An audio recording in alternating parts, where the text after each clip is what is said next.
Welcome back to the Charismatic Voice. Today's video is just going to be a discussion video, and I'm going to talk about when it's necessary to scrap a recording, what my daily or weekly schedule looks like, and also the possibility of an album of original music. Let's dig in. Here's the first question from our recent AMA. How often do you film a reaction and end up scrapping it because you really didn't like the song? Ooh, I feel like that's like a sensitive point for a lot of reactors. It's very important for me that I am authentic, that I am real in these videos.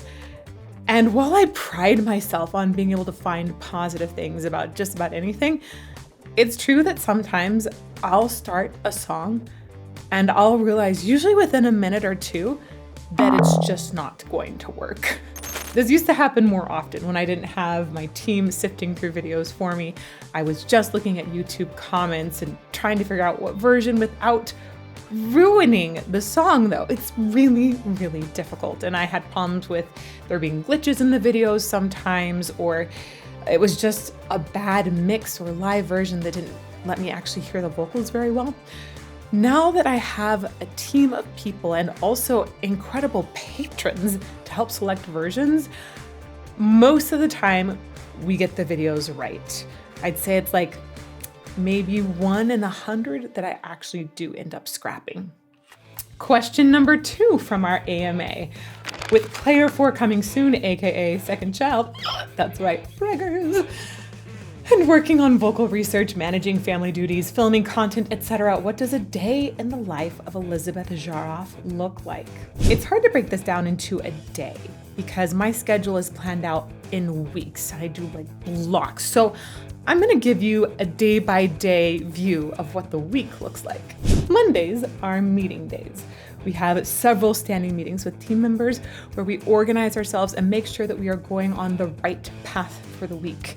There also tends to be several additional meetings that get scheduled. And of course, all of this starts after the first premiere of the week, which is on Mondays at 8 a.m.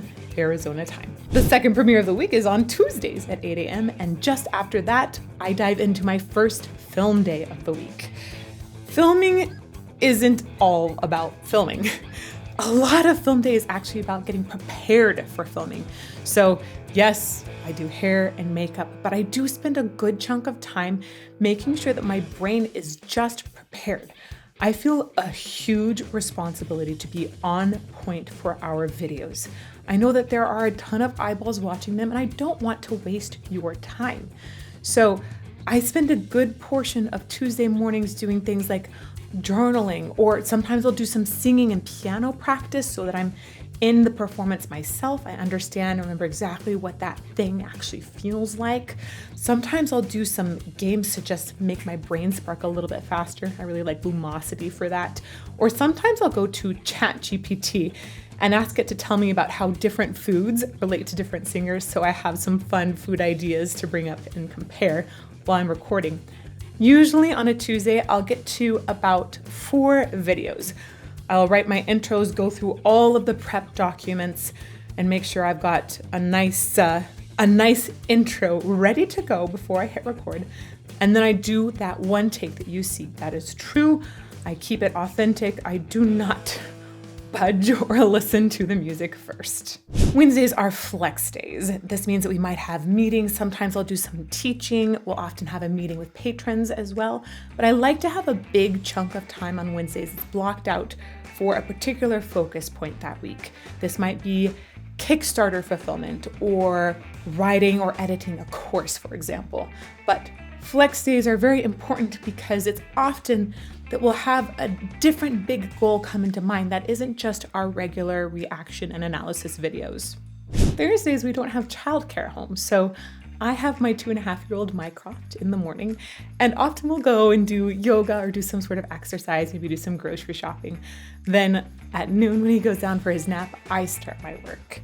This is often catching up on emails again, maybe making sure that some production is taken care of regarding audio or video uploading. There's a lot of back and forth that needs to be done. But usually it's not a super heavy work day for me, and I'll continue to work in the afternoon, and my husband will then watch over Mycroft for a little bit. And then we usually will come together for dinner or a walk around 5 or 6. Fridays right now are an additional film day for me. So that means after that premiere, third premiere of the week at 8 o'clock, I'll go ahead and do that prep for filming once again.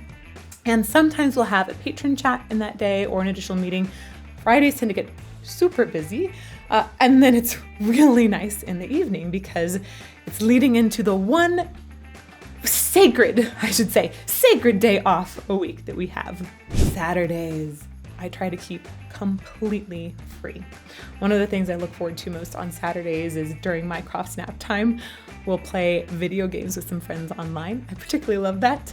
Often on Saturday mornings, we'll also do some sort of family outing or just have a really nice family time put aside so that we're continually pouring into our personal lives. Sundays are really similar to Thursdays.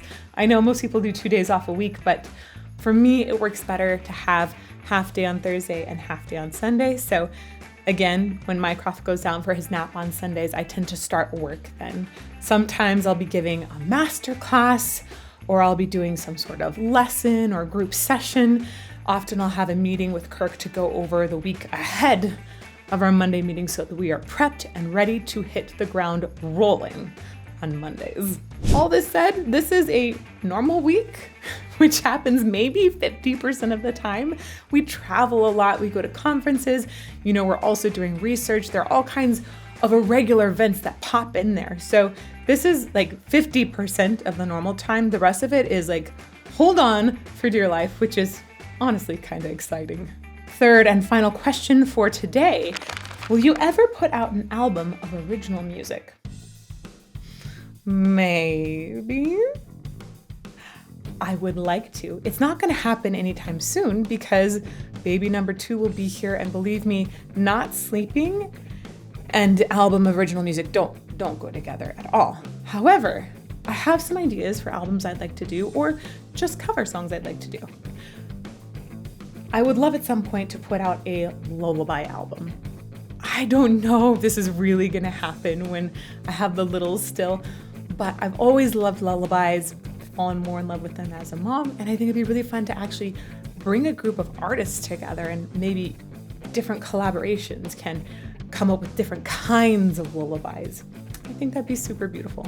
I'd also love to put an all-vocal album together. I have tons of all-vocal covers already out there. I would want to merge them into one cohesive album though, which I've never done, and I would probably need to add a few more songs to it.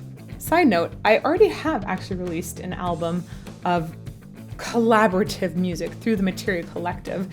It was about the history of video games in song format.